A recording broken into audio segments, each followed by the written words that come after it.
Hello, and welcome to the first webinar in a series for the Youth-Led Ohio Adult Allies Initiative. This is the first in a series that covers how to use data and determine a problem of practice. This webinar is meant to be an introduction to the strategic planning process for the Youth-Led program. I will be your host for this webinar. I am April Schweinhart from the Pacific Institute for Research and Evaluation, a nonprofit firm which partners with Ohio's University's Voinovich School for Leadership and Public Affairs on multiple initiatives aimed at decreasing problem substance misuse across the state of Ohio. This webinar series on making the most of available data to help determine a problem of practice will focus on how to work effectively with youth to identify a problem of practice, how to use and fill out the local data access form to start the strategic planning process, and how to find, access, and interpret data to ensure that your planning is evidence-based and outcomes-driven. Working with youth is a valuable way to encourage sustainable change in your community. Youth may have a strong sense of what they believe is an issue or problem in their community and a sense of urgency to address that problem or issue. As mentors and guides, adults can support this energy as a strategy to tackle problems in the community. Your role as an adult ally is to also help them explore and review local data to determine the extent of the problem or issue. In other words, we're using a both-and approach. We want to encourage youth interest while also engaging in a data-driven planning. There's a balance to be struck here, and the key to striking that balance is that youth understand how data can be used to show that their approach matters and is making a difference. Our data-driven, outcomes-based approach to strategic planning ensures that in the end, we have evidence to show that our plans worked and that we affected the problem in our community. By presenting data and the strategic planning process in a youth-friendly way, youth can learn how data is important to the process and how to make decisions using data that support their goals. As allies, our goal is to support youth in understanding why data and measurable outcomes are necessary to meet the overall youth-led program goal of creating community-level change. To be more specific, the overall goal of the youth-led program in Ohio is that young people will collectively engage in a planning process to create and implement a strategic plan that uses evidence-based strategies to create community-level change. In this overall goal, there are a few key terms that will be important for this webinar. Firstly, planning process. We need to formulate an actionable plan. That is, a strategic plan. The process is defined as strategic planning with a template youth can use to guide the process. We also see the term evidence-based. The plan that we devise needs to be grounded in evidence so we can know whether our plan is working. And lastly, community-level change. The evidence we collect will help us be able to determine whether or not we are in fact changing outcomes at a community level. But wait, there's more. To accomplish the planning process mentioned in our goal statement, the youth-led program uses a community-based process to define a problem of practice, identify intervening variables, and select evidence-based strategies. The problem of practice is the issue, substance, or concern that we want to address and change in our local community. It is what we see happening as the problem in the community. We will briefly discuss intervening variables, otherwise known as root causes. These are the root of the problem. In other words, intervening variables describe why the identified problematic behavior is happening. Other webinars available on the Adult Allies website go into further detail about intervening variables. Finally, by selecting a problem of practice and identifying the intervening variables at the root of this problem, we can select evidence-based strategies that address those root causes and therefore address the problem of practice. Ensuring that all three components are measurable meets the overall youth-led program goal of creating community-level change. We of course want to engage youth voices and determine where their interests lie, but the list of topics that seem relevant to discuss can start to get long very quickly. As adult allies, you want to look for ways to immediately start narrowing the field. For example, consider if your funding environment has placed restrictions on the problems that you are allowed to address. The goal is to engage youth voice and identify where their interests lie, while also being realistic with them about any parameters that may help narrow the field of options down.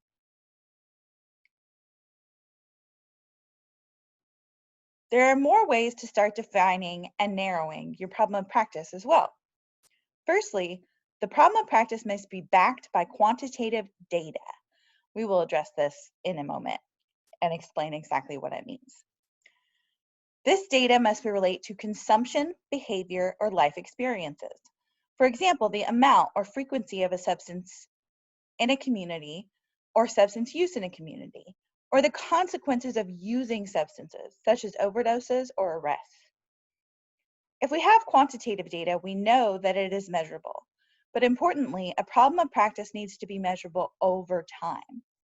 That is, can we get the same data at multiple time points in the past and in the future so that we can track how this problem is changing and evolving in our community? For a moment, let's just stop and think. Why is it necessary to define a problem of practice, especially using quantitative data that is measurable over time? In our next webinar, we'll discuss intervening variables more thoroughly. Dr. Cholera does an excellent job of introducing these concepts in her webinar. As she describes, the problem of practice not only determines what issue or concern our youth are going to tackle, but also serves as a long-term outcome for the strategic plan. The quantitative data that are measurable over time can be measured again once strategies have been implemented to show how the particular implementation strategy affect the problem. It is important then to also include the substance or behavior when you are planning for your problem of practice, as well as which priority population will be targeted. Being specific ensures that we will be able to show change in our outcomes and choose strategies that are particular to our local environment. Even after narrowing the field based on funding and youth interest, finding a problem of practice can still be difficult. For example, youth may be interested in vaping and feel that this is a problem locally. But how do we know that? This is just one of the many important questions to answer before you can choose a particular intervention or strategy to engage in effective prevention in your community. All of these questions can be supported by looking at available data. However, it can sometimes be difficult to know what data are relevant for determining a problem of practice. We already mentioned that the problem of practice needs to be related to consumption, behavior, or life experiences. So let's break this down further too. How do we know that this specific problem is an issue in our community? How often are youth engaging in this problem? What kinds of consequences are affecting youth as a result of this problem? In our vaping example, questions like these may lead to answers like, I see a lot of peers using e-cigarettes. But remember, the problem of practice needs to be supported by quantitative data. So this still leaves the problem open to determining how we know that youth are vaping.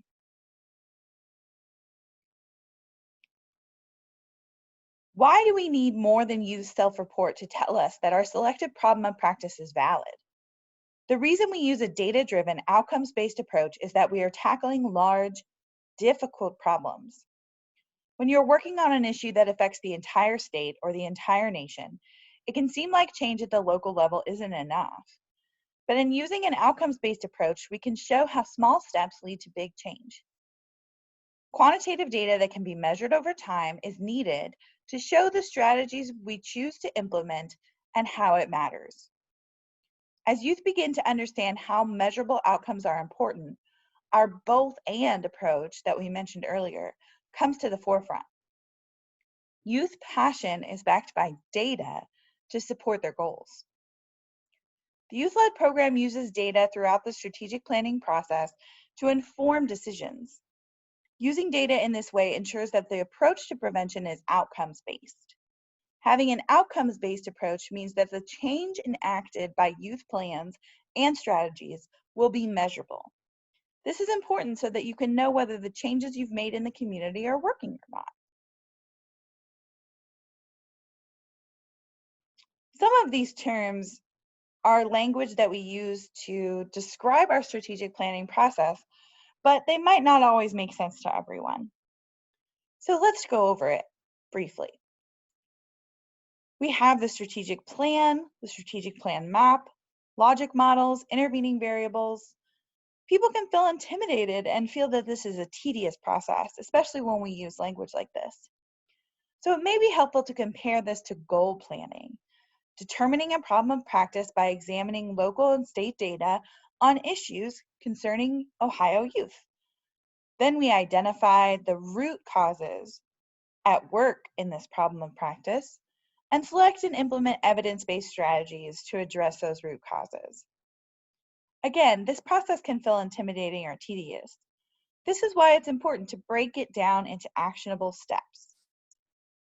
Again, compared to goal planning, say problems, issues, or concern instead of always problem of practice, and explain how taking the problem one step further helps to ensure results are actionable at a local level.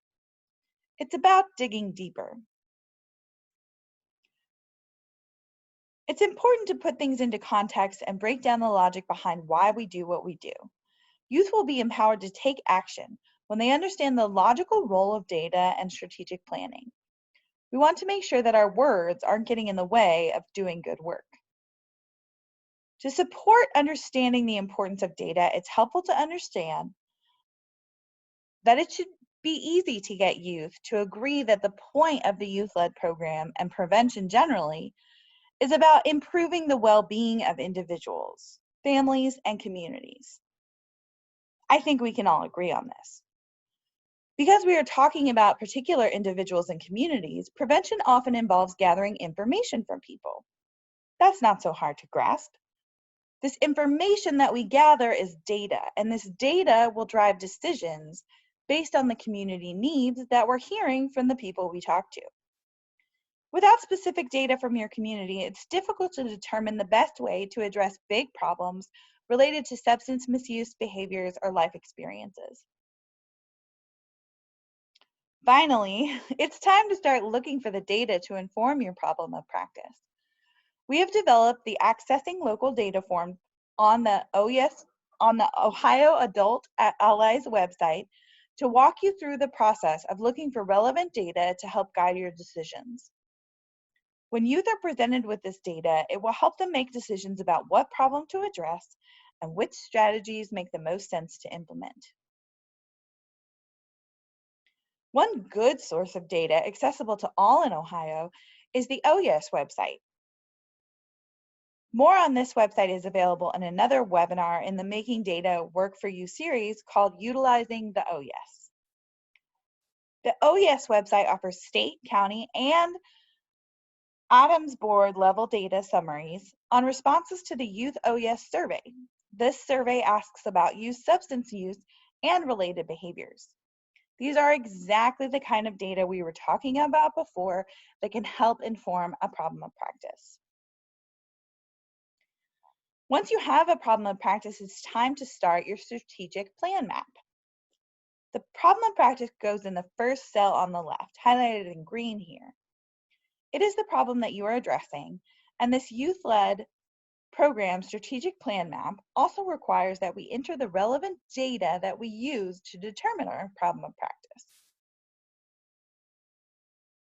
The problem statement that you put in the strategic plan map should be written in language that everyone in the community is able to understand. Youth can help to write the problem statement in a way that is approachable. Underneath the problem statement, you should include the data supporting it. Here is where the data we have accessed on the local data form come in handy. Again, be sure to include the substance, the target population, the relevant results, and tie it back to how you know the problem statement is true. For example, if your problem statement is that youth in your community are increasing rates of vaping, the data to support your problem statement should show an increase in vaping over time for specific age ranges that include youth. Also, be sure to include the source of the data. For example, the OYES 2017 survey results for Adams County. This way you'll know where to look for the same measure again when you need it. The problem of practice then links through the intervening variables and evidence-based strategy selection to the outcomes we expect to change through our efforts. The same data source or type should be used to measure change. This is why it's so important that our problem of practice be measurable over time. We want to be able to access this same or similar data in the future, after our intervention is complete, to be able to show the long-term change that resulted from our efforts. That is why we reminded you on the previous slide to include the source and other specifics about the data to support the problem statement. When you go back after implementing your intervention, you can find the same source for the same substance among the same population and show the change in the quantitative measure.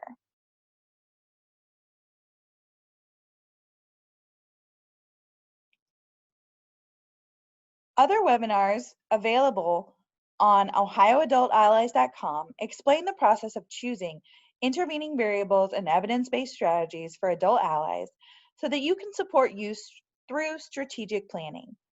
The sources are linked on this slide, which is available with this webinar. These include asking, what are the most pressing issues to address? Why is this happening in our community? What data do we have to support our ideas?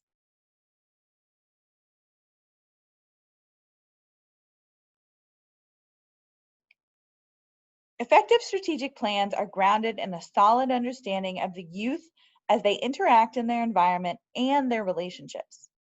Documenting the nature and extent of issues in a community and how they're facing these issues at the beginning of a program is critical for determining intervening variables and aligning strategies to address them. Now that we have established a problem statement, you can move on to determining intervening variables and selecting strategies, which will then make clear the relationship to short-term outcomes and long-term outcomes. Thank you for listening to this webinar.